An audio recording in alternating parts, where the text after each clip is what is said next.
ఆయనను బట్టి మనకు కలిగిన ధైర్యం ఏదనగా ఆయన చిత్తానుసారముగా మనం ఏది అడిగినను ఆయన మన మనవి ఆలకించును అనున్నదియే. మనం ఏమి అడిగినను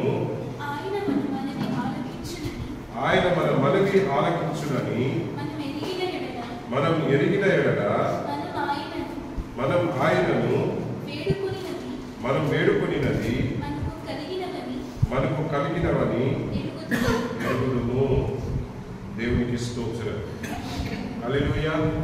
చక్కటి వాక్య భాగం ప్రియమైన, చక్కటి వాక్య భాగం.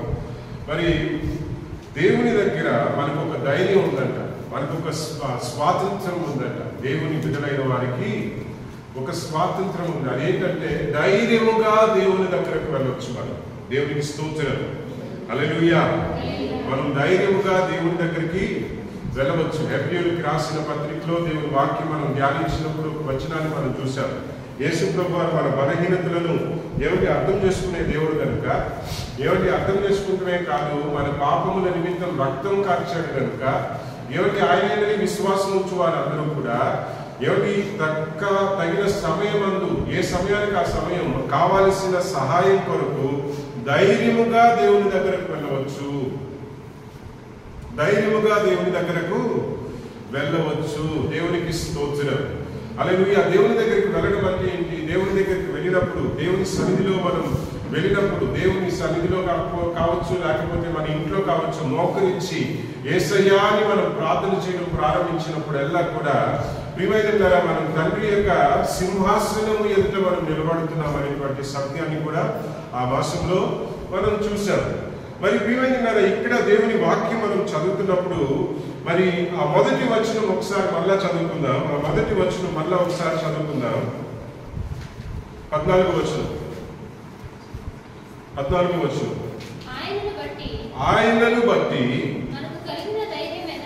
ఎవరికి బట్టండి? యేసయ్యను బట్టి మనకు కలిగిన ధైర్యం ఏదనగా ఆయన చిత్తానుసారముగా మనం ఏది అడిగినను ఆయన మన మనవి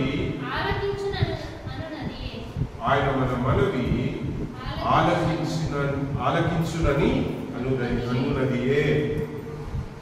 దేవుని చిత్తానుసారముగా మనం ఏది అడిగినను దేవుడు ఖచ్చితంగా ఆలకిస్తాడట. దేవుని చిత్తం ఏంటి? మనం రక్షణ పొందాలి. దేవుని చిత్తం ఏంటి? మనం మారు మనసు పొందాలి. దేవుని చిత్తం ఏంటి? లోక సంబంధమైన వాటిని గురించి చింతించడం కాదు, ఏమిటి పైనున్న వాటిని గురించి మనం చింతించాలి. కొలస్సీయులకు రాసిన పత్రిక 3వ అధ్యాయం కొన్ని వచనాలు చదివి సహాయం చేయండి. మొదటి వచనం నుండి కొలస్సీయులకు రాసిన పత్రిక 3వ అధ్యాయం మొదటి వచనం నుండి కొన్ని వచనాలు చదివి సహాయం చేయండి. మీరు క్రీస్తుతో కూడా లేపబడిన వారైతే పైనున్న వాటినే వెదుకుడి, అక్కడ క్రీస్తు దేవుని కుడి పార్శ్వమున కూర్చుని ఉన్నాడు. పైనున్న వాటినియే గాని భూ సంబంధమైన వాటి మీద మనస్సు పెట్టుకొనకుడి. ఇది దేవుని చిత్తం. దేవుని బిడ్డలు ఏమండి పైనున్న వాటిని వెతికే వారుగా ఉండాలి కానీ భూ సంబంధమైన వాటిని కాదు. హల్లెలూయా. భూ సంబంధమైన వాటిని కాదు. మరి మన దేశం, మన సొంత దేశం ఏదండి? ఇక్కడ మనం ఉన్నంత కాలం మనం పరదేశులమే. ఈ లోకంలో ఉన్నంత కాలం మనం పరదేశులు. పరదేశులు అంటే ఏంటి? ఏమిటి? ఇది సొంతం కాని వారి, ఈ ఊరికి సొంతం కాని ఎవరైనా వచ్చి పొరుగురు వారు వచ్చారనుకోండి, పరాయి వారు వచ్చారనుకోండి, ఇక్కడ సాధారణంగా ఇక్కడ మనకి మీరు చూసే ఉంటారనుకుంటున్నాను తిరుపతిలో కూడా. ఒకవేళ తిరుపతిలో మీకు కనిపించకపోతే సాధారణంగా వలసకు వెళ్ళేవారు. ఇప్పుడు మా కానుకోలు, విజయవాడ వైపు అంతా కూడా కొన్ని గ్రామాలు ఉన్నాయి. సుబ్బారావుపేట, తర్వాత చర్చ్ కట్టేది పేరు గురువేలపేట, తర్వాత అలాంటి కొన్ని ఊర్లు ఉన్నాయి, కొన్ని పేటలు ఉన్నాయి. వాళ్ళు అక్కడంతా కూడా ఉన్నటువంటి ప్రజలు ఎవరంటే కాలింగులు అనమాట. కాలింగులు అంటే అటు తూర్పు నుండి వచ్చి ఆ కృష్ణా జిల్లాలో ప్రియమైన కొంత అక్కడ సెటిల్ అయినటువంటి వారు. మరి ప్రియమైన వారు ఏంటంటే వారికి ఒక అలవాటు, ఎక్కడ పని ఉంటే అక్కడికి వెళ్ళిపోతారు. హల్లెలూయా. ఎక్కడ పనులు ఉంటే అక్కడికి వెళ్ళిపోతారు. 3 మాసాలు 2 నెలలు వెళ్ళిపోతారు అన్నమాట. వలస వెళ్ళిపోతారు. వలస వెళ్ళిపోయి పనులన్నీ ముగించుకుని తర్వాత ఏం చేస్తారు, సంవత్సరంలో ఒక 3 నెలలకు 4 నెలలకు సొంత ఊరికి వస్తారు, సొంత గ్రామానికి వస్తారు, ఇంట్లో ఉంటారు, ఇల్లు చక్క పెట్టుకుంటారు. మళ్ళీ పనులు మొదలయ్యే టైంకి మళ్ళీ వలస వెళ్ళిపోతారు అనమాట. అంటే వాళ్ళు వలస వెళ్ళినప్పుడు ఏం చేస్తారు, పనికి వెళ్ళినప్పుడు ఏం చేస్తారో తెలుసా, ఒక గుడారాలు లాగా వేసుకుంటారు. హల్లెలూయా. గుడారాలు లాగా వేసుకుంటారు. ఒక టెంట్ లాగా వేసుకుని ఆ టెంట్లో వారు ఉంటారనమాట. 3 నెలలున్నా, 2 నెలలున్నా, 10 రోజులున్నా, 20 రోజులున్నా ఆ టెంట్లో ఉండి వాళ్ళు ఏం చేస్తారు, అక్కడ పనులన్నీ చూస్తారు. ఎందుకంటే ఇది మా సొంత ఊరు కాదు అన్నట్లుగా.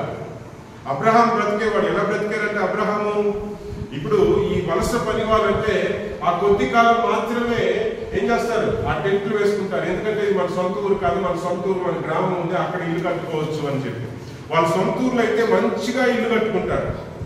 హల్లెలూయా. పనులకు వెళ్ళిన వాళ్ళ స్థలాల్లో అంతా ఇల్లు కట్టుకుంటారా? లేదు. పరదేశుల్లాగా బ్రతుకుతారు. ఒక 2-3 జతలు, ఒక 5 జతలు బట్టలు తీసుకుంటారు, ఒక 4 గిన్నెలు తీసుకుంటారు. ఏమిటి ఆ ఉన్న కొద్ది రోజులకి సరిపడగా వస్తువులు తీసుకెళ్తారు. అక్కడ పనులు చూసుకుంటారు. ఏమిటి పరదేశుల్లాగా బ్రతుకుతారు, పనులు చూసుకుంటారు, వాళ్ళ సొంత ఊరికి వెళ్ళిపోతారు. కానీ బైబిల్లో కూడా ఒక వ్యక్తి జీవితాంతం పరదేశులాగా బతికాడంట. ఏమండి బైబిల్లో కూడా హెబ్రీయులకి రాసిన పత్రిక తీయండి. హెబ్రీయులకి రాసిన పత్రిక 11వ అధ్యాయం అనుకుంటాను, చూడండి. హెబ్రీయులకి రాసిన పత్రిక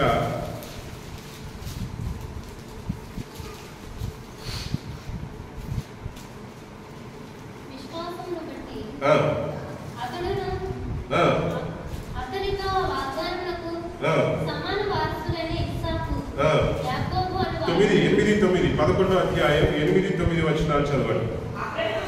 అబ్రహాము పిలువబడినప్పుడు విశ్వాసమును బట్టి ఆ పిలుపునకు లోబడి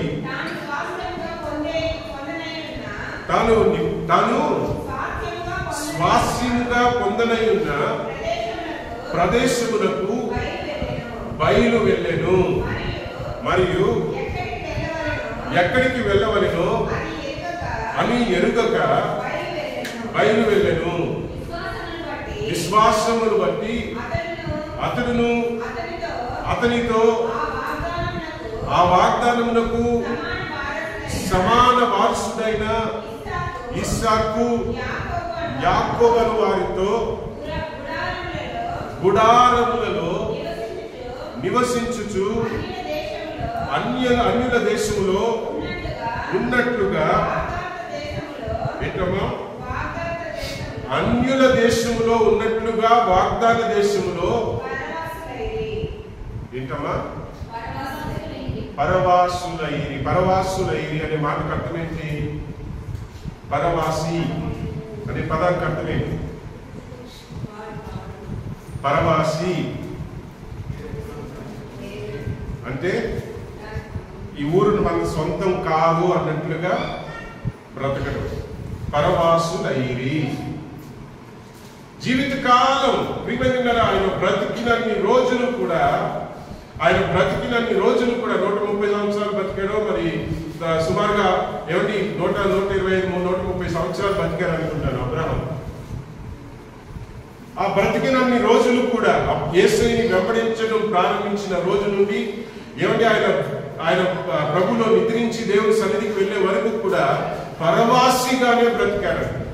అంటే ఇది మన సొంతము కాదు అన్నట్లుగా మన సొంతూరు ఏమిటి, దేవుని రాజ్యం మన సొంతూరు వేరొకటి ఉంది అన్నట్లుగానే కొద్ది రోజుల్లో మనం వెళ్ళిపోవాల్సిన వారమే అన్నట్లుగా సుమారుగా ఏమండి అదొక 25, ఇదొక 30, 50, 55 సంవత్సరాలు పరదేశిలాగా పరవాసిలాగా బ్రతికాడట.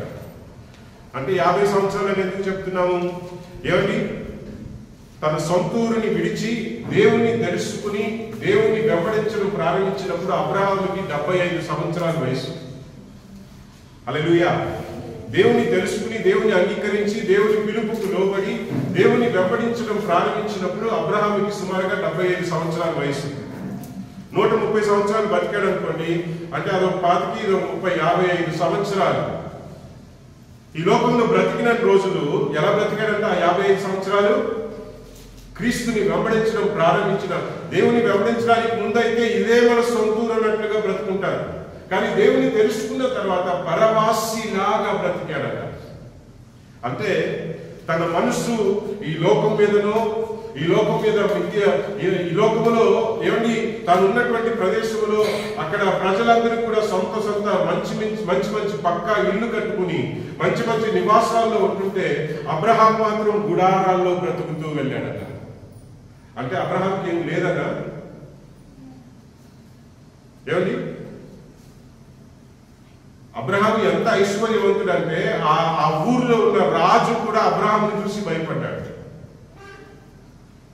ఆ ఊర్లో ఉన్న రాజు కూడా అబ్రహాం యొక్క ఐశ్వర్యాన్ని, అబ్రహాం యొక్క ఏమండి ఉన్నతమైన స్థితిని చూసి ఆ రాజు కూడా భయపడేవాడు. చాలా ధనికుడు అండి, చాలా ధనికుడు.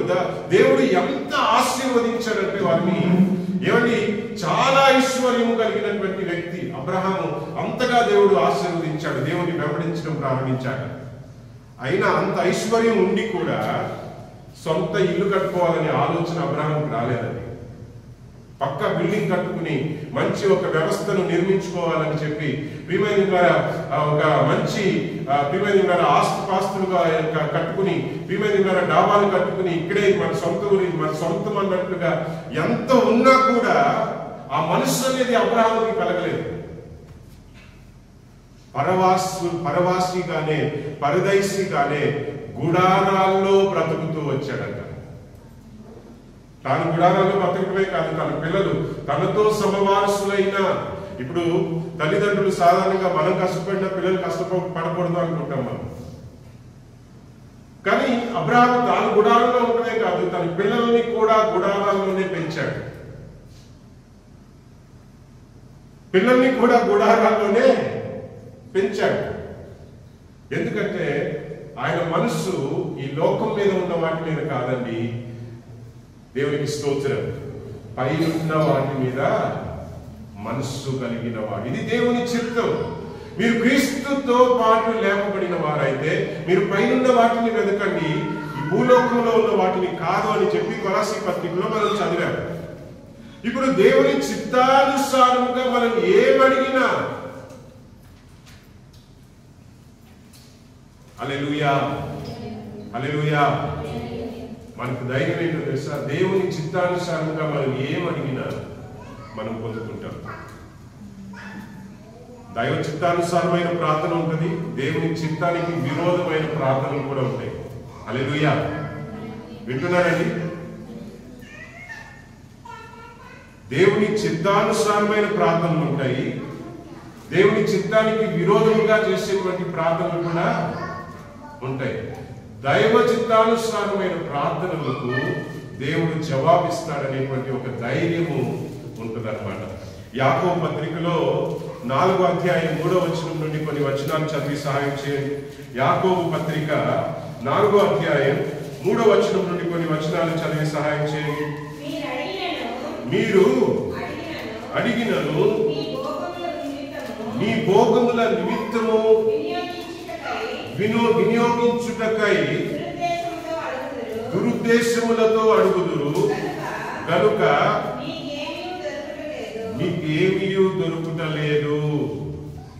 మీరు అడిగినను దేనికోసం అడుగుతున్నామంట? కొన్ని ప్రార్థనలు, మనం చేసే ప్రార్థనలు ఎలాంటి ప్రార్థనలుగా కనిపిస్తాయి దేవుని దృష్టిలో?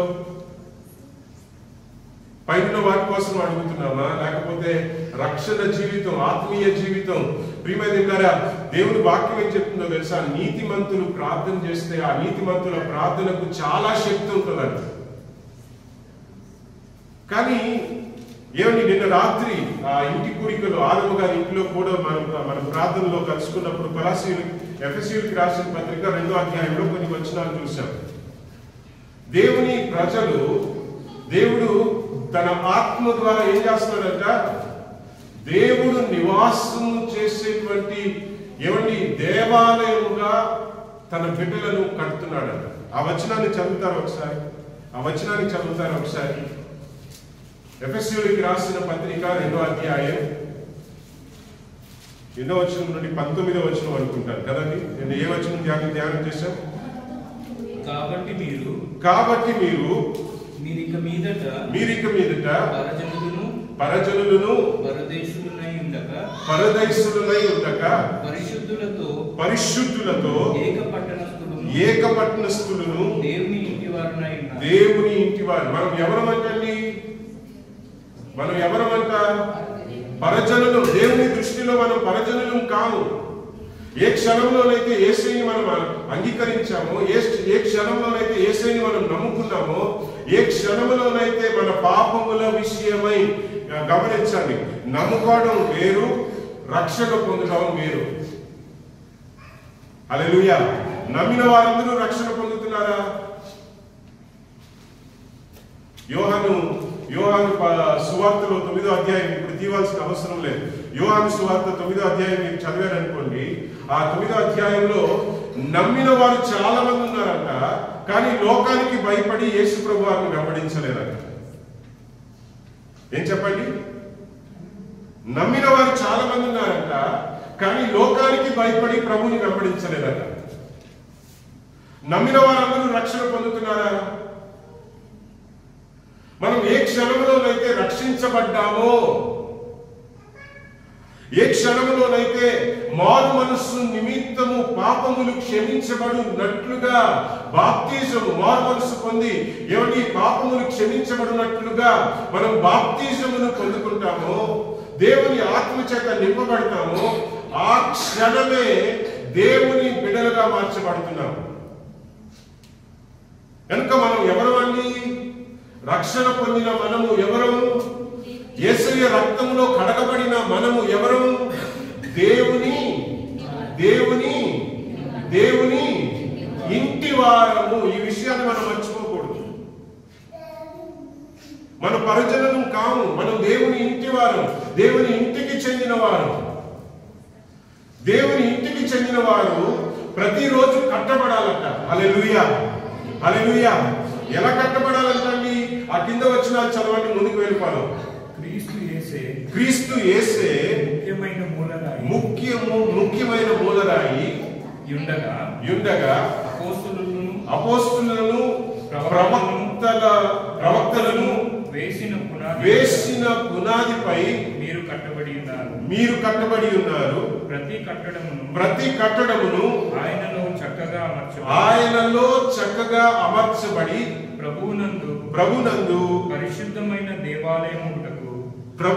పరిశుద్ధమైన దేవాలయముటకు వృద్ధి పొందుచున్నది. హల్లెలూయా. ఇది విశ్వాసులు, దేవుని నమ్ముకున్నటువంటి దేవుని బిడ్డలు ఎదగవలసినటువంటి స్థితిని గురించి ఇక్కడ మాట్లాడుతున్నాడు.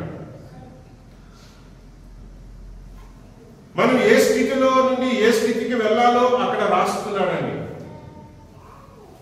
రక్షణ పొందిన స్థితి నుండి దేవుడు నివాసము చేసేటువంటి ఆ దేవాలయముగా ఎదగాలి అని ప్రభు పరిశుద్ధాత్మ దేవుడు మనతో మాట్లాడుతున్నాడు. దేవునికి స్తోత్రం. హల్లెలూయా. పాపములు క్షమించబడి యేసు రక్తములో కడగబడిన స్థితి నుండి దేవుని బిడ్డలమైన మనం దేవుని ఆలయముగా ఏమండి కట్టబడాలంట. ఏ రోజుకి ఆ రోజు కట్టబడి ఎదుగుతూ ఏమండి బలపడుతూ ఉండే వారముగా కనిపించాలని చెప్పి అక్కడ ఎఫెసీయులకు రాసిన పత్రికలో చెప్తున్నాడు. తర్వాత 20వ వచనం కూడా చదవండి, 21వ వచనం చదవండి. ప్రతి కట్టడమును ఆయనలో చక్కగా అమర్చబడి ప్రభునందు పరిశుద్ధమైన దేవాలయముటకు వృద్ధి పొందుచున్నది.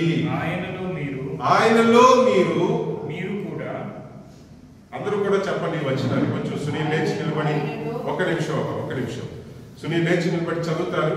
మనం అందరం ఈ వచనాన్ని సునీల్తో పాటు చెప్తాం. ఒప్పుకుందాం విశ్వాసంతో. చాలా ముఖ్యమైన వచనం ఇది. ఆయనలో మీరు కూడా ఆత్మ మూలముగా దేవునికి నివాస స్థలమై ఉండుటకు కట్టబడుచున్నారు. దేవునికి స్తోత్రం. ఇప్పుడు మరలా ఒక్కసారి ఇప్పుడు మీరు అనే స్థానంలో నేను అని పెట్టుకుందాం. సరేనా? పరిశుద్ధాత్మ దేవుడు మనతో మాట్లాడుతున్నాడు కనుక మనకు సంబంధించిన వాక్యం, ఇది నాకు సంబంధించిన వాక్యం. మీరు అనేటువంటి స్థానంలో నేను అని చెప్పి మనం చదువుదాం ఈ వాక్యాన్ని. ఆయనలో నేను కూడా ఆత్మ మూలముగా దేవునికి నివాస స్థలమై ఉండుటకు కట్టబడుచున్నాను. దేవునికి స్తోత్రం.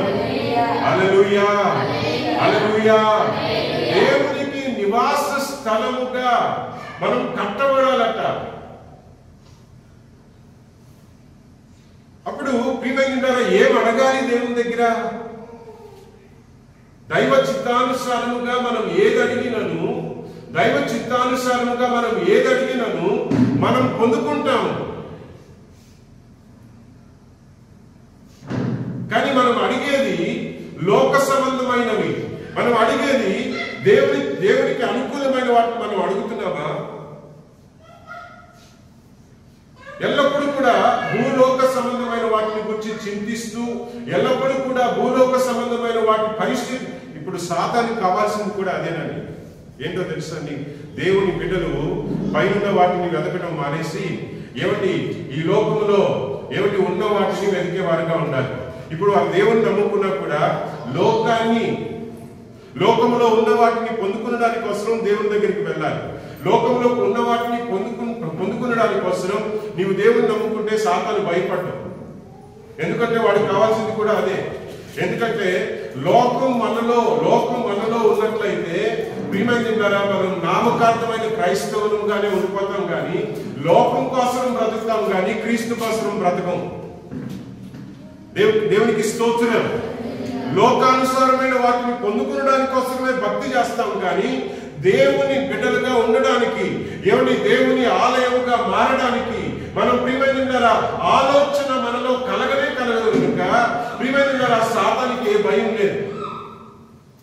వింటున్నామండి?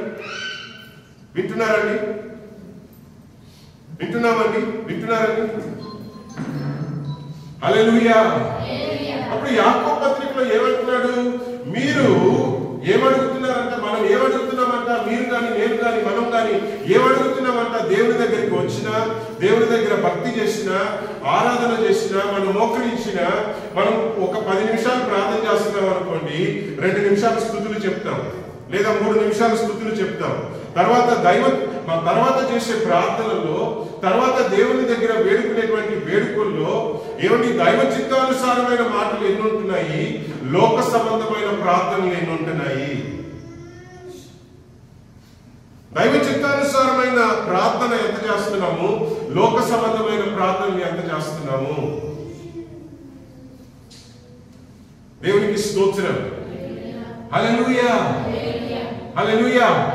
మనల్ని మనం పరిశీలన చేసుకోనే వారముగా ఉన్నాం. ఎందుకంటే ఈ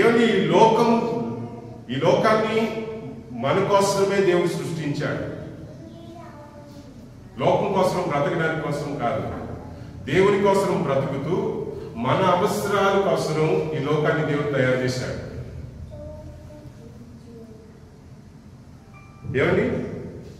ఎందుకు సృష్టించాడంటే దేవుడు మనల్ని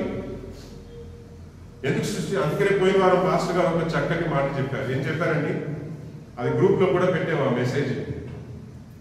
చేపల్ని సృష్టించాలన్నప్పుడు సముద్రానికి ఆజ్ఞ ఇచ్చాడట. అప్పుడు ఆ నీటిలో ఏమొచ్చాయి? అందుకనే సముద్రం లేకుండా, నీరు లేకుండా ఏ చేప బతకదు. నీటిలో నుండి చేపలు తీసేస్తే, ఎందుకంటే ఆ నీటితో ముడిపడి ఉంది తన జీవితం. అలాగే చెట్టుని సృష్టించాలనుకున్నప్పుడు భూమికి ఆజ్ఞ ఇచ్చారంట. ఆ భూమిలో నుండి ఏమొచ్చింది? చెట్లు వచ్చాయి. ఇప్పుడు ఆ చెట్టుని భూమి నుండి పెరికేయండి, ఏమవుతుంది? ఎందుకంటే తన జీవం ఏమిటి? ఆ మట్టితో నేలతో ముడిపడి ఉంది. ఆ సంబంధం ఎప్పుడైతే తెగిపోతుందో, నీటి నుండి చేప ఎప్పుడైతే బయటకు తీయబడుతుందో, మట్టిలో నుండి భూమిలో నుండి ఒక చెట్టుని ఎప్పుడు పెరికివేయబడుతుందో, ఏమండి తనకి జీవం కలిగేటువంటి ఆ సోర్స్ నుండి కట్ ఆఫ్ అయిపోతుంది కనుక,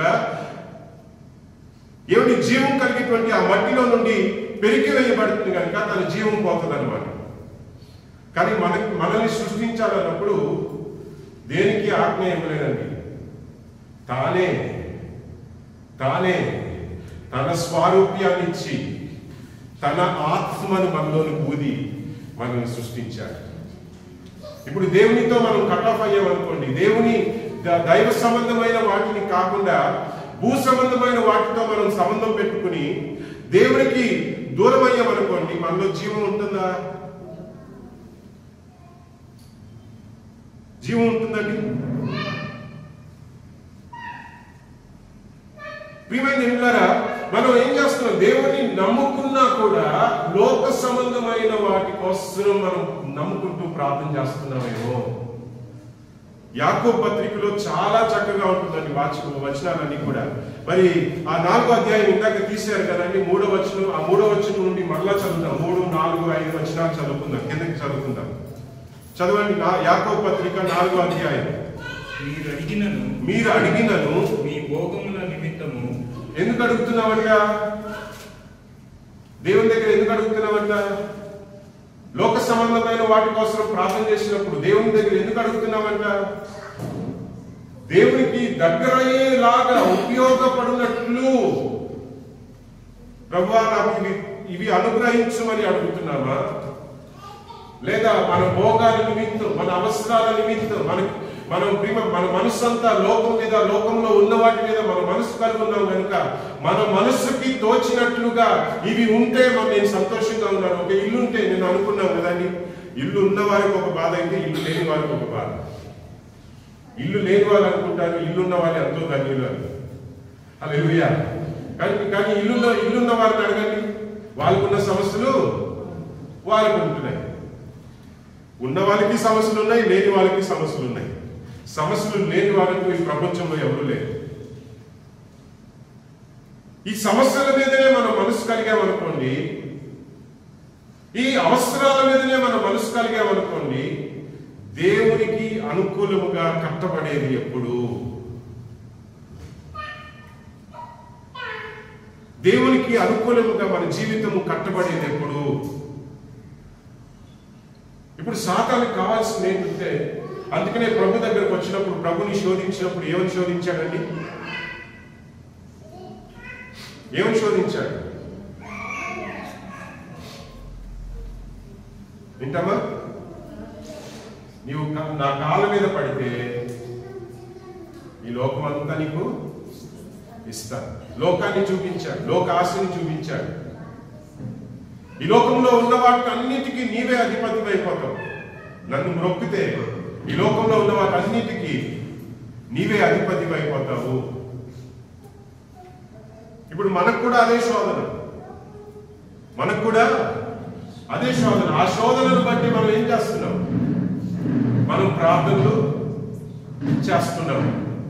ప్రభువా, లోక సంబంధమైన వాటి కోసము, లోక సంబంధమైన వాటిని మనస్సులో పెట్టుకుని మనం లోక సంబంధమైన వాటి కోసము మనం ప్రార్థన విజ్ఞాపనములు చేసుకుంటూ దేవుని వెతుకుంటూ మనం వస్తున్నాం. ప్రియమైన ఒకటి మాత్రం నేను చెప్తాను చూడండి, మనం దేవునిలో ఉన్నవారమైతే, దేవుని చిత్తానుసారంగా మనం దేవుని వెతికే వారమైతే, ఈ లోకం మన కోసం సృష్టించిన దేవుడు మన కోసం ఏ కొరత ఉంచాడు? ఎంతమంది నమ్ముతున్నారు ఈరోజు? హల్లెలూయా, హల్లెలూయా. సామెతలో సొలొమోను రాజు ఒక మాట అంటాడు, ఐశ్వర్యమును వెతుక్కుంటూ వెళ్ళవద్దు, వాటికి రెక్కలు వచ్చి నీ నుండి వాటిని వెతుక్కుంటూ వెళ్ళకూడదాక ఆ ఐశ్వర్యం ఏం చేస్తుంది? మన నుండి దూరం అయిపోతూ వెళ్ళిపోతుందట. దేవునికి స్తోత్రం. మనం వెతకవలసింది ఐశ్వర్యములో, మనం వెతకవలసింది ఈ లోకంలో ఉన్న వాటిలో కాదు. మనం వెతకవలసింది దేవుణ్ణి. దేవునికి అనుకూలముగా మన జీవితం కట్టబడుతుందా లేదా అనేది మనల్ని మనం పరిశీలన చేసుకుంటూ దేవునికి దగ్గరయ్యేటువంటి వారముగా, దేవునిలో బలపడేటువంటి వారముగా, ప్రియమైనరా దేవుని రాజ్యమును వెతికే వారముగా, ప్రియమైనరా దేవుని రాజ్యమునకు సంబంధించిన కార్యముల మీద మనస్సు కలిగిన వారముగా దేవుని వెంబడించడం ప్రారంభించినప్పుడు ఈ లోకములో ఏ కొరత పదవ లేకుండా దేవుడు మనల్ని సరి చూస్తాడు, సరి చేస్తాడు. ఆ యాకోబు పత్రికలో అంటాడు, మీ భోగాల కోసమే కదా మీరు అడుగుతున్నారు, అందుకోసమే మీకేమీ కలగట్లేదు, మీరేం పొందుకోవడం లేదు. కొంతమంది అంటారు, నేను చంపునుడో ప్రార్థన చేస్తున్నాను, నా పరిస్థితి మారడం లేదు. నిజమే, లోక సంబంధమైన కష్టాల గురించి, లోక సంబంధమైన అవసరాలను గురించి, లోక సంబంధమైన పరిస్థితుల గురించి మనం ప్రార్థన చేస్తాం. ప్రియమైనవారా, దేవుని ఆలయముగా కట్టబడవలసిన మనము, దేవుడు నివాసము చేసే స్థలముగా కట్టబడవలసిన మనము ఏమండి దేవునిలో కట్టబడుతున్నామా అనేటువంటి ఆలోచన మనకి రాదు. మన ఆత్మీయ జీవితమును గుర్చినటువంటి చింత మనకి రాదు. ప్రియమైనవారా, దైవ చిత్తానుసారమైన ఆలోచనలు మనకి రావు. లోక సంబంధమైన వాటిని గురించి మనం అడుగుతున్నాం కనుక మన ప్రార్థనలకు జవాబు దొరకడం లేదేమో. హల్లెలూయా. మన ప్రార్థనలకు జవాబు దొరకడం లేదేమో. తర్వాత వచనం చదవండి. వ్యభిచారులారా, ఈ లోక స్నేహము దేవునితో వైరం. ఇప్పుడు ఎవరు అంటున్నాడు ఈ మాట?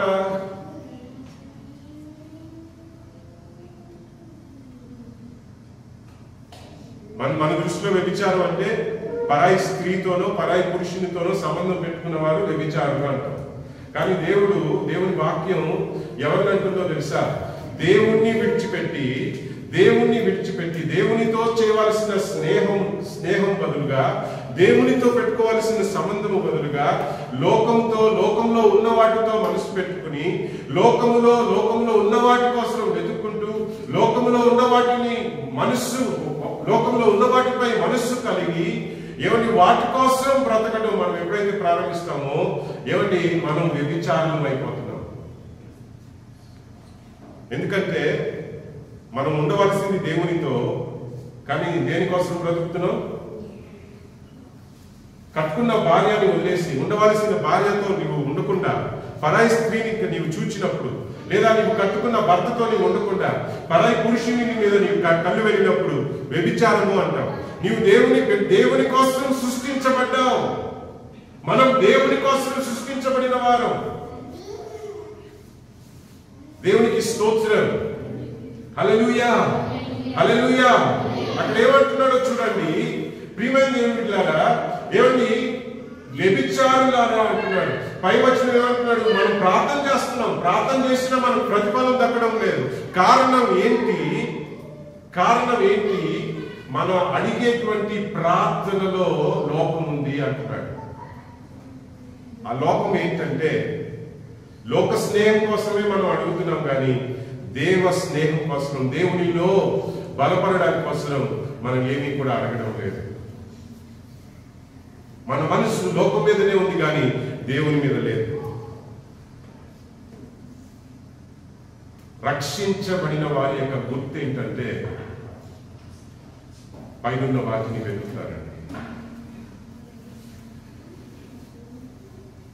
రక్షించబడిన వారి యొక్క గుర్తు ఏంటంటే ఇహలోక సంబంధమైన వాటి మీద మనసు ఉండదు.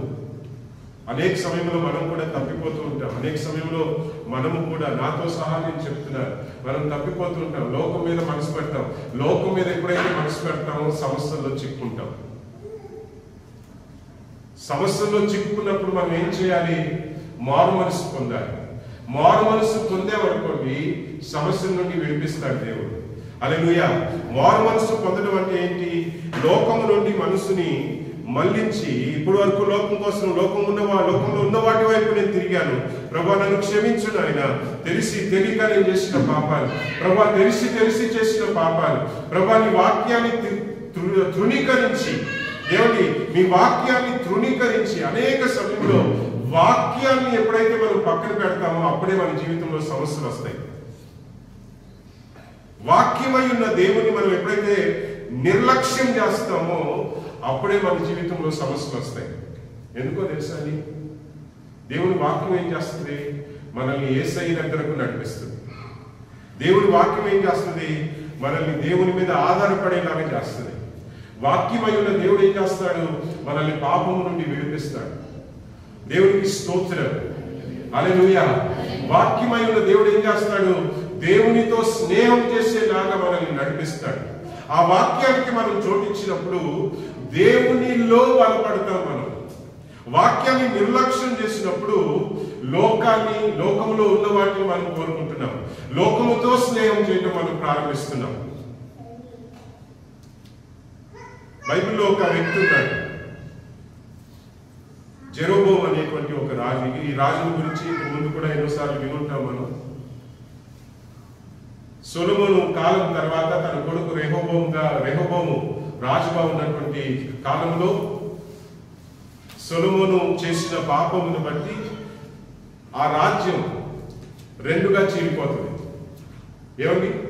ఒక రాజ్యమేమో యూదా రాజ్యము, ఇంకొకటేమో ఇశ్రాయేలు 10 గోత్రాలకు చెందిన రాజ్యం. ఉత్తర దిక్కున రాజ్యము, దక్షిణ దిక్కున ఉన్న రాజ్యం. దక్షిణ దిక్కున ఉన్న రాజ్యమేమో యూదా రాజ్యం, అంటే దావీదు వంశస్థులు ఏలేటువంటి రాజ్యం. ఉత్తర దిక్కునున్న రాజ్యమేమో ఏమండి 12 గోత్రాల్లో 10 గోత్రాలు ఒక రాజ్యం, 2 గోత్రాలు ఒక రాజ్యం. ఏమండి 2 రాజ్యాలుగా చీలిపోతుంది. ఇప్పుడు దేవుడు ఏం చేస్తాడంటే ఒక ప్రవక్తని పంపించి జెరోబోము అనేటువంటి ఒక వ్యక్తితో మాట్లాడతాడు. అహీజా అనేటువంటి ఒక ప్రవక్తని దేవుడు పిలిచి వెళ్ళి జెరోబోముతో మాట్లాడు. ఏమని మాట్లాడమంటాడు? నా సేవకుడైన దావీదు నడుచుకున్నట్లుగా, ఏమండి, నా ఆజ్ఞల ప్రకారముగా నా సేవకుడైన దావీదు నడుచుకున్నట్లుగా నీవు కూడా నడుచుకుంటే ఏమండి మీ దావీదుకి ఎలాగైతే 2 రాజ్యాలకి దావీదుకి ఇచ్చిన మాటను బట్టే, హల్లెలూయా, దావీదుకి ఇచ్చిన మాటను బట్టే, దావీదు నడుచుకున్న యథార్థతను బట్టి, దావీదుకి ఇచ్చిన మాటను బట్టి ఆ 2 గోత్రాలకి దావీదు యొక్క వంశానికి రాజుగా, దావీదు యొక్క వంశస్థులు రాజుగా ఉండడానికి ఎలాగైతే నేను ఇచ్చానో నీ వంశము కూడా తరతరాలు ఈ ఉత్తర దిక్కున రాజ్యానికి రాజులుగా ఉంటారు. నా సేవకుడైన దావీదులాగా నీవు నడుచుకుంటే, నేను చెప్పిన మాటల ప్రకారం నీవు నడుచుకుంటే ఈ సింహాసనముపై నీవే కాదు నీ పిల్లలు తరతరాలు ఈ సింహాసనం మీద నీ పిల్లలే, నీ సంతతి వారే ఉంటారని దేవుడు అహీజా అనే ప్రవక్త ద్వారా జెరోబోముతో మాట్లాడతాడు. జెరోబోము అలాగే సరే అంటాడు. వెళ్ళి ఏమిటి కొద్ది రోజుల తర్వాత 2గా చీలిపోయిన తర్వాత ఉత్తర దిక్కున రాజ్యానికి జెరోబోము రాజు అవుతాడనమాట. రాజు అయిపోయిన తర్వాత ఇప్పుడు ఇశ్రాయేల్ ప్రజలకు ఒక అలవాటు ఏంటంటే, పండగలు వచ్చినప్పుడల్లా ఎక్కడికి వెళ్ళడం అలవాటు?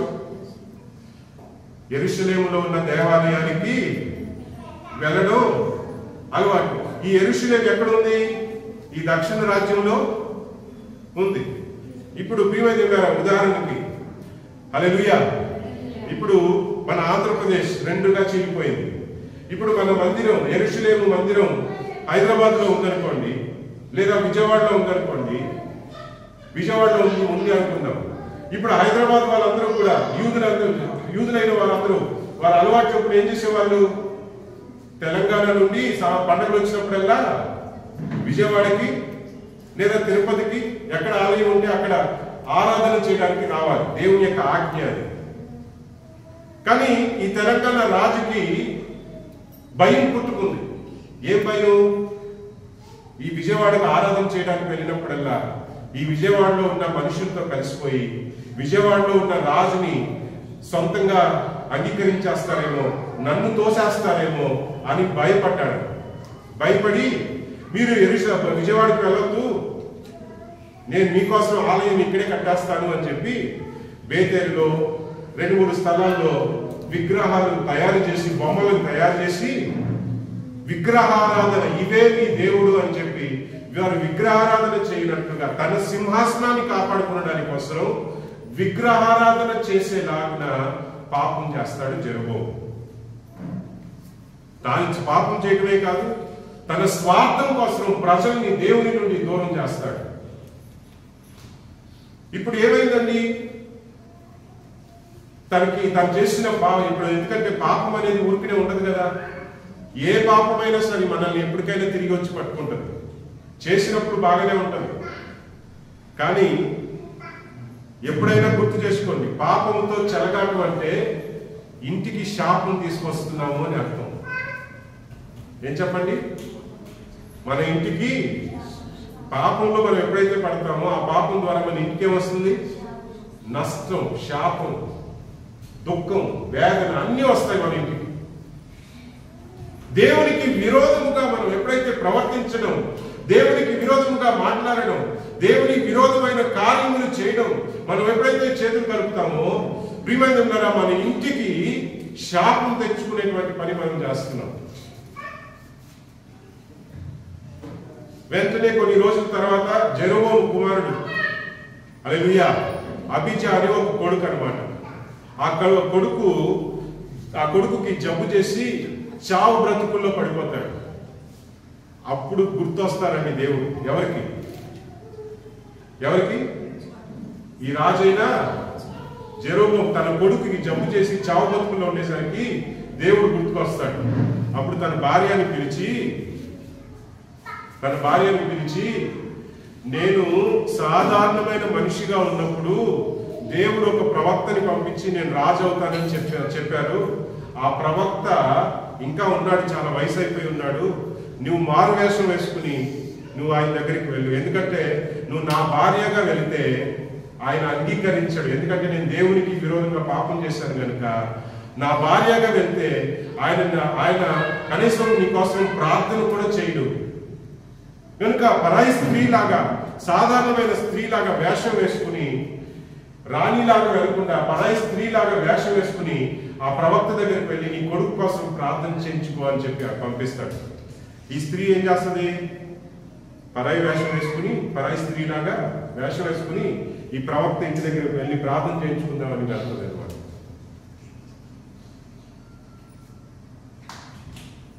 ఆ వచనాన్ని ఒకసారి మనం చదువుతున్నాం. 2వ రాజుల గ్రంథం అక్కడ ఎలా ఉందో మనం చదువుతాం. చూడండి, 1 రాజుల గ్రంథం 14వ అధ్యాయం 6వ వచనం చదవండి.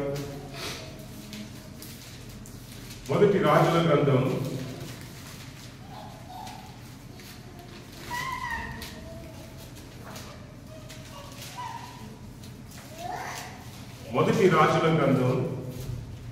14వ అధ్యాయం 6వ వచనం. అంతలో అహియా ద్వారము లోపలికి వచ్చు ఆమె కాలు చప్పుడు విని, ఈయనకి చాలా పండు వయసు అనమాట, అంటే ముసలితనంలో ఉన్నాడు, చాలా వయసు అయిపోయింది, ముసలివాడు ప్రవక్త, కళ్ళు కూడా కనిపించట్లేదు. ఆ వయసు అయిపోవడం వల్ల ఎవరు వస్తున్నారో కూడా తెలియదు. కానీ దేవుడు ముందుగానే మాట్లాడి చెప్తాడు అనమాట, ఇలా జెరొబోము భార్య వస్తుంది, నువ్వు హెచ్చరిక కలిగి మాట్లాడు అని. ఇంట్లోనికి వచ్చేటువంటి కాళ్ళ శబ్దం విని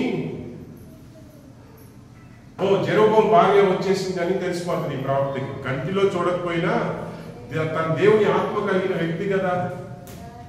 హల్లెలూయా, దేవుని ఆత్మ కలిగిన వ్యక్తి కదా. ఇంకా చదవమ్మా. ఏమన్నాడండి?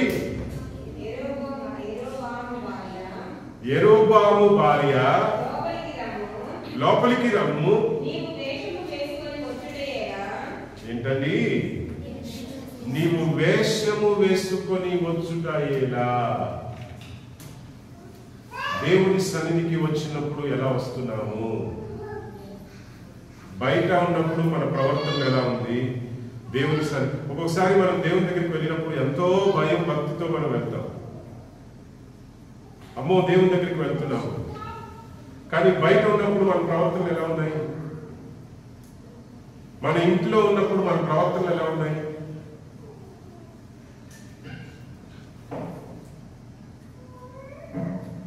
దేవునికి భిన్నంగా ఉన్నాయా, దేవునికి అనుకూలంగా ఉన్నాయా? దేవునికి భిన్నంగా ఉన్నాయనుకోండి, దేవునికి ఇష్టం లేని ప్రవర్తనలు కలిగి ఉన్నామనుకోండి, దేవుని దగ్గరికి వచ్చి ఎంతో భక్తి కలిగిన వారముగా మనం వచ్చిన దేవుడు మనల్ని చూసి ఏమంటాడో తెలుసా? ఎందుకమ్మా మారు వేషం వేసుకుని వస్తున్నారు? ఎందుకయ్యా మారు వేషం వేసుకుని వస్తున్నారు?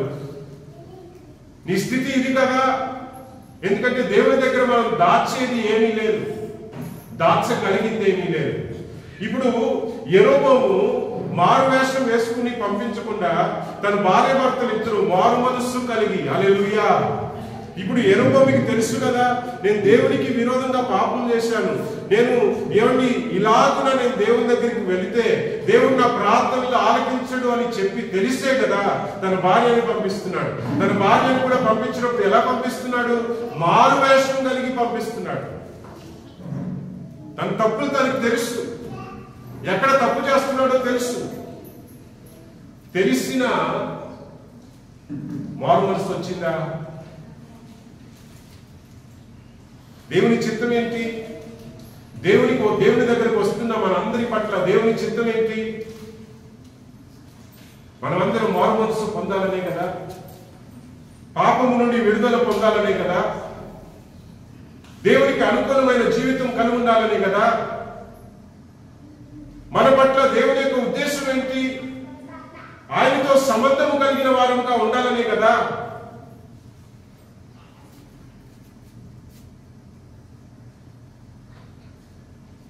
ఏమండి, దేవుని బిడ్డలుగా ఉండాలనే కదా ఆయన ఆశ, ఆయన కోరిక. దేవుని బిడ్డలుగా ఉండాలనేటువంటి దేవుని కోరిక చొప్పున మనం అడగకుండా ఈ యెరోబోము ఏం చేస్తున్నాడంటే తన పాపాల్ని కప్పుకొని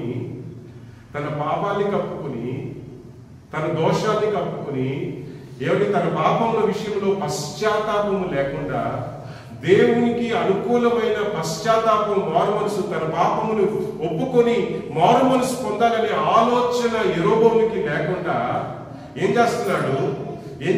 దేవుని సహాయం పొందాలని దేవుని దగ్గరికి పంపిస్తున్నాడు. అతనికి తెలుసు సహాయం ఆయన దగ్గర మాత్రమే దొరుకుతుంది, దేవుని దగ్గర మాత్రమే సహాయం కలుగుతుంది. ఈ రోజు కొడుకు బతకాలంటే దేవుని వల్ల మాత్రమే సాధ్యం. అతనికి తెలుసు. కానీ తన పాపాలు తెలిసిన తన పాపాలు ఒప్పుకోవాలనే ఆలోచన మాత్రం యెరోబోముకి రాలేదు. ఈరోజు ఎంతమంది రక్షణను నిర్లక్ష్యం చేస్తూ మన పాపములను ఒప్పుకోకుండా, మన జీవితమును దేవునికి అనుకూలముగా మార్చుకోకుండా, పశ్చాత్తాపము కలిగి దేవునికి అనుకూలముగా మారకుండా, ఆయన నివాసము చేసే ఆలయముగా దేవుని యొక్క సంబంధమును గురించి దేవునిలో కట్టబడాలనేటువంటి దుఃఖము, ఆలోచన లేకుండా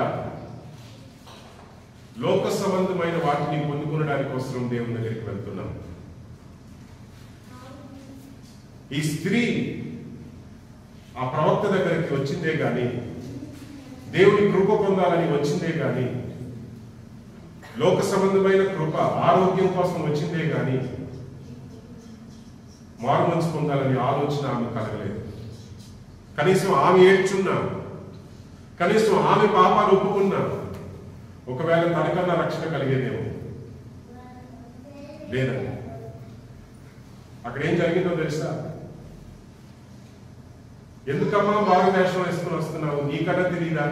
నువ్వు దేవుని దగ్గరికి వస్తున్నావని నీకు తెలియదా? మారు వేషం వేసుకుని వస్తున్నావు ఏంటి అని ప్రవక్త చెప్పి ఏమంటాడంటే, నేను ముందుగానే నీకు చెప్పాను, నీ భర్తకు చెప్పు, నేను ముందుగానే చెప్పాను. దేవుడు చెప్పిన మాట ఏంటంటే, నా సేవకుడైన దావీదు ప్రకారంగా నీవు నడుచుకుంటే నీ సింహాసనంపై నీవే కాదు నీ పిల్లలు ఉంటారని నేను చెప్పాను. కానీ నా మాటను క్రోడీకరించి ఇప్పుడు ముందుగా దేవుడు ముందే చెప్పేశాడు కదండి, నీ సింహాసనం నీకును నీ పిల్లలకి నేను ఇస్తాను, నువ్వు మంచిగా నడుచుకోవాలని దేవుడు ముందుగానే చెప్పాడు కదా. కానీ ఆ సింహాసనం కోసమే, ఆ సింహాసనాన్ని కాపాడుకోవడానికి కోసమే తన బుద్ధిని ఉపయోగించాడు. దేవుని వాక్యాన్ని పక్కన పెట్టాడు, దేవుని మాటని పక్కన పెట్టాడు. అనేక సమయంలో మనం పొందుకోవాలని చెప్పి, లోకంలో అనేక కార్యములు మనం పొందుకోవాలని చెప్పి దేవుని వాక్యానికి విరోధమైన మార్గమును ఎంచుకుంటాం. ఒకటి మాత్రం గుర్తు చేసుకోండి, ఈ లోకంలో ఉన్నవన్నీ కూడా ఎవరి కోసం సృష్టించాడండి? ఎవరి కోసం? ఎవరి కోసం? ఎవరి కోసం అండి? మన కోసమే. కానీ ఈ లోకాన్ని మన కోసం దేవుడు సృష్టిస్తే ఈ లోకాన్ని పొందుకునడానికి కోసం, ఈ లోకంలో ఉన్న వాటిని పొందుకునడానికి కోసం దేవునికి విరోధమైన మార్గాలు మనం ఎంచుకోవాలి. ఆయనకు అనుకూలంగా నడుచుకుంటే దేవుడు మనకి ఇవ్వడా? దేవుడు చెప్పాడు కదా, నాకు అనుకూలంగా నీవు నడుచుకో, నీ తరతరాలు నీ యొక్క వంశస్థులు సింహాసనం మీద ఉంటారు. దేవుడు చెప్పాడు కదండి. ఆదాము అవ్వకి చెప్పాడు. ఏమని చెప్పాడు? ఏలమన్నాడు. హల్లెలూయా. ఏలమన్నాడు, అనుభవించమన్నాడు, సంతోషంగా ఉండమన్నాడు. కానీ దేవుడి మాటని తృణీకరించారు ఆదాము అవ్వ.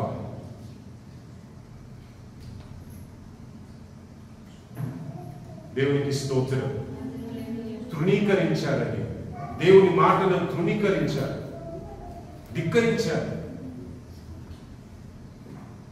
ఈరోజు మనం ఏం చేస్తున్నాం? దేవునికి అనుకూలమైన ప్రార్థనలు మనం కలుగున్నామా? లేదా జెరోబోము భార్య లాగా ప్రార్థనలు చేస్తున్నాం కానీ దేవునికి మారువేషం కలిగిన వారంగా ప్రార్థన చేస్తున్నామా? దేవునికి అనుకూలమైన జీవితం లేకుండా మనం ప్రార్థన చేస్తున్నామా? దేవుడు ఎదురు చూసే విధంగా మనం ప్రార్థన చేస్తున్నామా? కొరింథీ పత్రికలో అంటాడు, దైవ చిత్తానుసారమైన మారు మనసు రక్షణార్థమైన, దైవ చిత్తానుసారమైన మారు మనసు రక్షణార్థమైన ఏమిటి? ఏం చేస్తుందంట? జీవము కలిగిస్తుందంట, రక్షణ కలుగజేస్తుందంట. లోక సంబంధమైన దుఃఖము మరణమును కలుగజేస్తుందంట. దేవుని దగ్గరికి వెళ్తున్నాం, లోక సంబంధమైన దుఃఖంతో దేవుని దగ్గరికి వెళ్తున్నాం. దైవ చిత్తానుసారమైన దుఃఖం మనలో కనిపిస్తుందా? ఈరోజు ప్రార్థనలో దేవుడు మన ప్రార్థనలు ఆలకించాలంటే నేను ఒకటి మాత్రం దేవుని వాక్యంలో మనం చూసిందే నేను చెప్తున్నాను. ప్రియమైన బిడ్డలారా, దేవుని బిడ్డలుగా జీవించే వారికి, దేవునికి అనుకూలంగా బ్రతకాలని ఆశ కలిగిన వారికి ప్రియమైన దేవుడు తోడ్పడతాడు. దేవుడు తోడ్పడతాడు, దేవుడు ఆశీర్వదిస్తాడు. ఏమండి, ఎక్కడైనా మనం ప్రార్థనలు ఎలా ఉండాలంటే దేవునికి అనుకూలంగా ఉండాలంట. దేవునికి స్తోత్రం. హల్లెలూయా. ఏమిటి? దేవునికి ఏమి ఇష్టమో అది మనకి ఎలా తెలుస్తుందండి? వాక్యము ద్వారా. వాక్యం ఏం చేస్తుందంట? దేవుని వాక్యం ఏం చేస్తుంది? వాక్యం ఎందుకు చదవాలి మనం? దేవుని వాక్యం చదివే కొలది మనం దేవునికి అనుకూలంగా మనం మార్చబడతాం. దేవునికి స్తోత్రం. ఏమండి, రోమియోలకి రాసిన పత్రిక చదివి చూడండి, హెబ్రీయులకి రాసిన పత్రికలో చదివి చూడండి. ఈ వాక్యం అంతా ఏం చేస్తుందంట? మనల్ని క్రీస్తు దగ్గరకు నడిపిస్తుందట. హల్లెలూయా. మనల్ని క్రీస్తు దగ్గరకు నడిపిస్తుందంటండి. అందుకనే దేవుని వాక్యం ధ్యానించాలి, దేవుని మాటలకు. అందుకనే నిన్న రాత్రి ధ్యానించిన వాక్యంలో కూడా ఏం చెప్పారండి? అపోస్తులను ప్రవక్తలు వేసిన పునాది. ప్రవక్తలు వేసిన పునాది అంటే ఏంటి? అపోస్తులు రాసిన పత్రికలు కావచ్చు, సువార్తలు కావచ్చు, ప్రవక్తలు రాసిన ప్రవచన గ్రంథాలు కావచ్చు, పరిశుద్ధ గ్రంథంలో ఉన్న ప్రతి వాక్యాలు ప్రవక్తల ద్వారా, అపోస్తుల ద్వారా ప్రియమైన వ్రాయబడింది.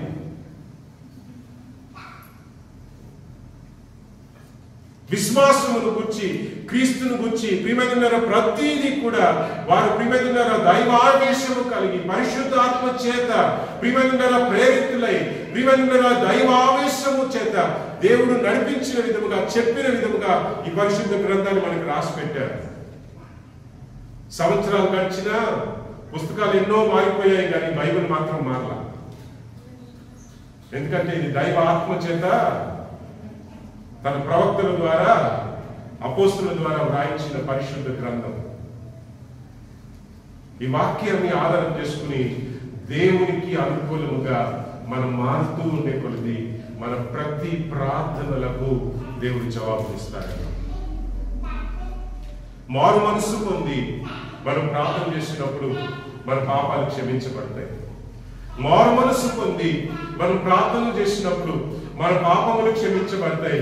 మన పాపముల ద్వారా వచ్చినటువంటి కొన్ని పరిస్థితుల్ని కూడా దేవుడు ఏం చేస్తాడండి? మారుస్తాడు. హల్లెలూయా. అది వ్యాధి కావచ్చు. మనం సువార్తలో చూస్తాం, అమ్మా వెళ్ళు, పాపము చేయవద్దు అంటాడు. నీ విశ్వాసమే నేను స్వస్థపరచను అంటాడు.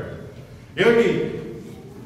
మన పాపముల వల్ల వచ్చినటువంటి కొన్ని శ్రమలు కావచ్చు, కొన్ని పరిస్థితులు కావచ్చు, మనం చేసిన పాపముల విషయమై పశ్చాత్తాపము కలిగి దేవుని వైపు తిరిగినప్పుడు, దేవునికి అనుకూలమైన జీవితం మనం జీవించడానికి మనల్ని మనం సమర్పించుకున్నప్పుడు, దేవుని ఆలయముగా మన విశ్వాస జీవితం కట్టబడుతున్నప్పుడు, ప్రియమైన దేవులారా, మన పరిస్థితుల్ని దేవాది దేవుడు మార్చగలిగిన శక్తిమంతుడండి. నీవు అడిగినా అడగకపోయినా. అందుకనే అంటాడు, నీవు అడగక మునుపే. యేసు ప్రభు వారు ప్రార్థన నేర్పించాల్సిన అవసరం ఏమొచ్చిందో తెలుసండి? ఎందుకంటే నోరు విప్పితే చాలు లోక సంబంధమైన వాటినే ప్రార్థన చేస్తారు. అందుకనే అన్నాడు, నువ్వు అలా ప్రార్థన చేయొద్దు, ఇలాగ ప్రార్థన చేయి. ప్రార్థన కూడా నేర్పించాడు. పరలోక రాజ్యానికి సంబంధించిన వాటి గురించి ప్రార్థన చేయమన్నాడు. ఆ ప్రార్థనలో నా జబ్బు నయం చేయండి ప్రభు అని అడగమన్నాడండి? అడగమన్నాడా? నా అప్పులు తీర్చు ప్రభు అని అడగమన్నాడా? నా సమస్యలు తీర్చు, నా కుటుంబంలో నెమ్మది లేదు ప్రభు, నెమ్మదిని ఇవ్వు ప్రభు అని చెప్పి అడగమన్నాడా? ఏమని ప్రార్థన నేర్పించాడు? ఆ ప్రార్థన ధ్యానించి చూడండి. ఆ ప్రార్థనలో ఉన్న ప్రతి మాట కూడా దేవుని రాజ్యానికి సంబంధించినవే. నీవు అడగక మునిపే నీకేం అవసరమో నాకు తెలుసు. నీ అవసరాన్ని చెప్పి నన్ను విసిగించొద్దు. దేవుని రాజ్యానికి సంబంధించి ప్రార్థన చేయి. నీ అవసరాలు ఏముందో నేను చూసుకుంటాను. నీవు దేవుని రాజ్యానికి సంబంధించి నీవు చింతించు. నా నీతిని, నా రాజ్యాన్ని వెతుకు.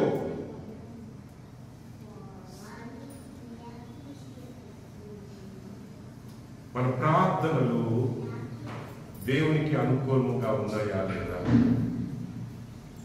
అనుకూలంగా వాక్యానుసారంగా కనిపించినప్పుడు ప్రార్థనలకు జవాబునిచ్చే దేవుడు ఆయన. ప్రియమైన దేవునికి అనుకూలంగా మనం మారినప్పుడు, మన జీవితం మారినప్పుడు, సౌలు గుడ్డోడైపోయాడు. కళ్ళు కనపడట్లా. అయ్యో నా కళ్ళు కనిపించట్లేదు అని ఏడవలేదండి. తన పాపాల గురించి ఏడ్చాడు. ఏంటండి? దమస్కు వెళ్ళే మార్గంలో ప్రభు దర్శనం ఇస్తే ఆ కాంతి చూడలేక కళ్ళు పోతాయి అన్నమాట.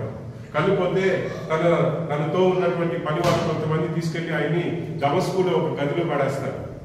3 రోజులు ఆ ఊర్లో ఏ ఒక్కరు కూడా కనీసం మంచినీళ్ళు ఎవరు, తినడానికి తిండి కూడా లేదు. ఒక గదిలో పడున్నాడు, ఉపవాసంతో ఏడుస్తున్నాడు. ఉపవాసంతో ఏడుస్తున్నాడు దేవుని దగ్గర. అయ్యో నేను పాపం చేసేసాను ప్రభువా, నీ సంఘానికి విరోధంగా నేను పని చేశాను ప్రభువా, నన్ను క్షమించు. తన గుడ్డితనం గురించి తనకి బాధ లేదండి, తన పాపముల గురించి పశ్చాత్తాపంతో ఏడుస్తున్నాడు.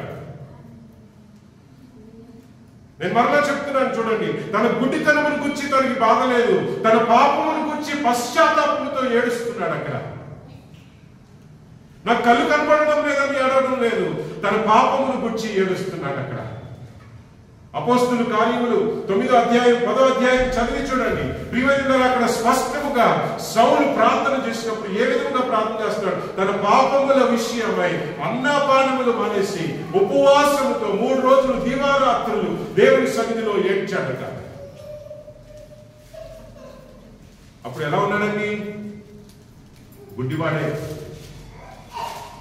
మనకి ఇక్కడ సౌలుకి వ్యత్యాసం ఏంటో తెలుసండి? మనం ఏడిస్తే గుడ్డితనం గురించి ఏడుస్తాం. సౌలు పాపముల గురించి ఏడ్చాడు. సౌలు పాపముల గురించి ఏడ్చాడు. పాపములు క్షమించబడ్డాయి, చూపుని పొందుకున్నాడు. నేను మరలా చెప్తున్నాను, సౌలు పాపమును గురించి ఏడ్చాడు, పాపములు క్షమించబడ్డాయి. ఏమిటి? తన చూపును కూడా తిరిగి పొందుకున్నాడు. దేవునికి స్తోత్రం. హల్లెలూయా, హల్లెలూయా. అదే మనం ఏం చేస్తున్నామంటే, అయ్యో నా కళ్ళు కనపడడం లేదే, అయ్యో నాకు ఈ వ్యాధి ఉందే, అయ్యో నాకు ఈ జబ్బు ఉందే, జబ్బును గురించి, కళ్ళును గురించి, లేకపోతే కష్టములను గురించి, రుణములను గురించి, వీటిని గురించి ఏడుస్తాం. కానీ ఏమిటి? ఎక్కడ దేవునికి విరోధముగా మనకి దేవునికి మధ్యలో ఏవేవి అడ్డుగోడలు ఏమిటి తయారై వచ్చిందో, ఏవే మనని దేవుని నుండి వేరు చేసేటువంటి కార్యములు మనలో ఏవేవి ఉన్నాయో, ఏమండి ఒకవేళ మన పాపములన్నీ క్షమించబడి మనం రక్షణ పొందిన ఎక్కడ మనం ఇంకా ప్రభు చెప్పాడు కదా, ఆయన ఆలయముగా, దేవుని ఆలయముగా, దేవుడి నివాసము చేసే స్థలముగా తన ఆత్మ ద్వారా మనం కట్టబడాలని చెప్పాడు కదా. ప్రభువా, అయ్యా నీ నీతిని, నీ రాజ్యమును వెదికే వ్యక్తిగా, నీకు ఆలయముగా, మీరు నివాసం చేసే స్థలముగా నా జీవితం కట్టబడినట్లుగా నన్ను నేను అర్పించుకుంటున్నాను ప్రభువా. నీకు అనుకూలముగా నా జీవితమును సరిచేయమని చెప్పి చేసేటువంటి ప్రార్థన, దేవునికి అనుకూలమైన ప్రార్థన మన జీవితంలో మనం కనుగొన్నామా అనేది ఈరోజు మనల్ని మనం విమర్శన చేసుకోవాల్సిన వారమై ఉన్నాం. దేవునికి అనుకూలమైన ప్రార్థనలు మనం చేయడం ప్రారంభించినప్పుడు ఇహలోక సంబంధమైన ఏ అవసరమునైనా మన దేవుడు ప్రియమైన సమకూర్చి సరిచేసి తీర్చిదిద్దేటువంటి దేవుడు ఆయన. నేను మళ్ళా చెప్తున్నాను, సౌలు తన పాపాల కోసం ఏడ్చాడు. తన పాపాలు క్షమించబడటమే కాదు, చూపును కూడా తిరిగి పొందుకున్నాడు. ఈరోజు దేనికోసం ఏడుస్తున్నాం మనం? మన ప్రార్థనలు దేవుని సన్నిధిలో అనుకూలంగా ఉన్నవా? కొద్ది నిమిషాలు లేచి నిలబడాలనుకున్న వారు నిలబడండి, మోకరించాలనుకున్న వారు మోకరించండి, నిలబడలేము అనుకున్న వారు కూర్చోండి, పర్వాలేదు. కొద్ది నిమిషాలు మనం తగ్గించుకుని దేవుని వైపు మనం